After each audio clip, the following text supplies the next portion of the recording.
Bom, tô aqui com a Aline Perrota e agora a gente vai conversar um pouquinho, né, por meio do blog Baguncei, algumas indicações de livros. E um livro aqui em especial me chamou a atenção, todos, né, mas eu vou começar por esse aqui, para você conversar. Histórias de Ninar, Garotas Rebeldes. Vamos lá? Muito bem. O que você pode falar desse livro? Bom, primeiro a gente vai falar um pouquinho assim, toda criança que sai do ensino básico, ensino fundamental básico, educação infantil, do 1º ao 5º ano, precisa sair conhecendo essas histórias, né?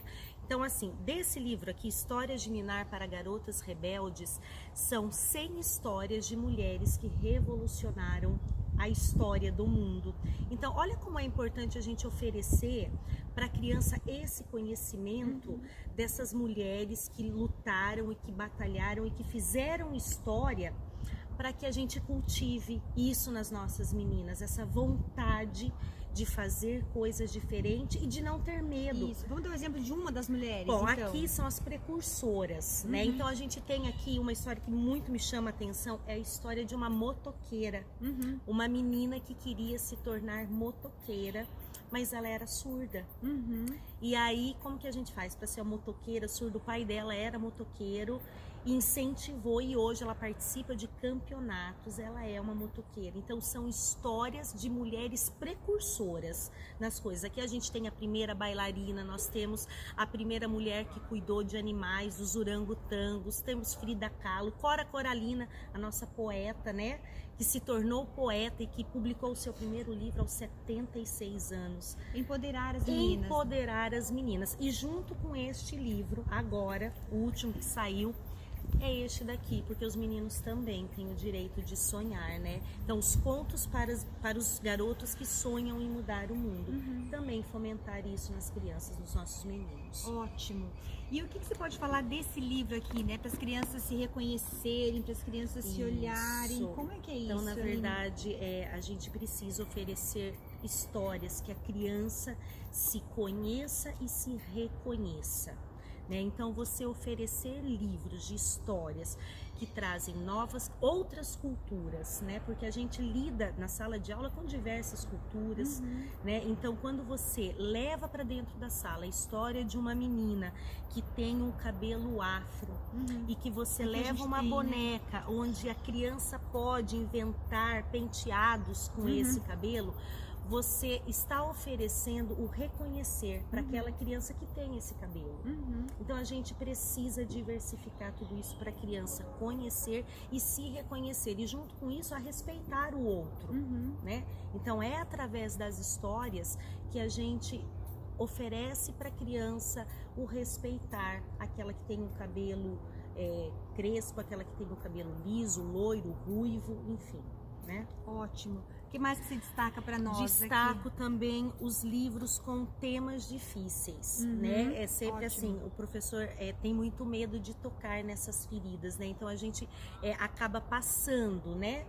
Um livro que trabalha com a morte, um livro que trabalha com a separação, e a gente precisa trabalhar. Olha aqui, a gente tem dentro da nossa sala de aula alunos que têm pais separados, alunos que perderam entes queridos, e é preciso abrir esse espaço para que a criança coloque os seus sentimentos, né?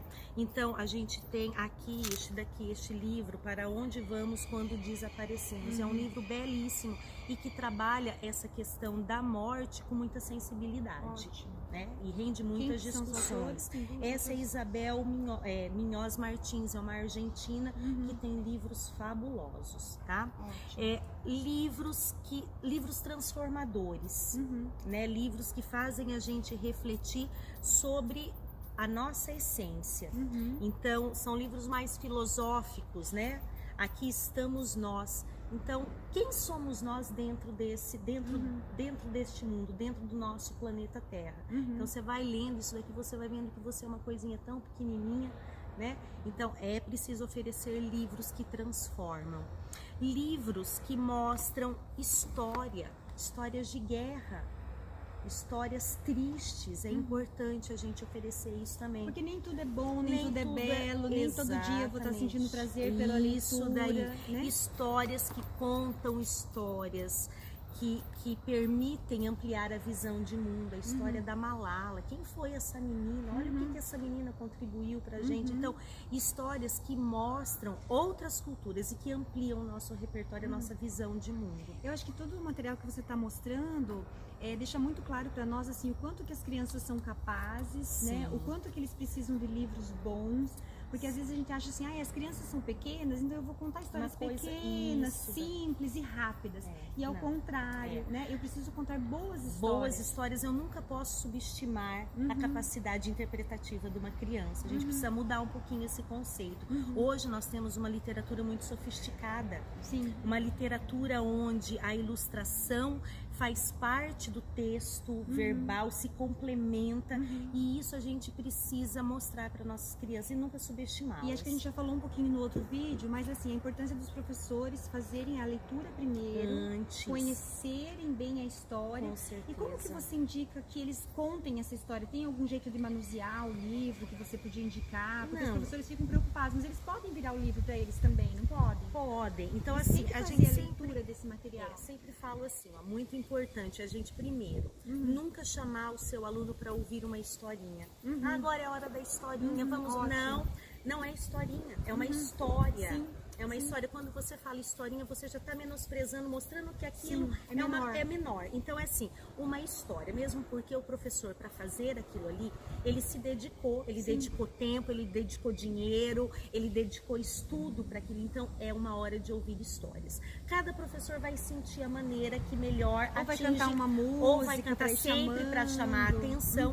Quanto ao mostrar a ilustração, eu vejo assim, quando a ilustração não faz parte daquela história, quando assim eu posso ler ou contar aquilo e a ilustração não vai contribuir, eu conto, eu leio a história e no final eu mostro a ilustração. Certo. E é um exercício também, porque eles estão muito acostumados de você ler e mostrar, ler e mostrar. Certo. Eu acho que quando você lê e mostra, perde um pouco o fio condutor da história, né? Então sempre vai ter um que, eu não vi, e aí você vai ter que ficar nos arranjos ali.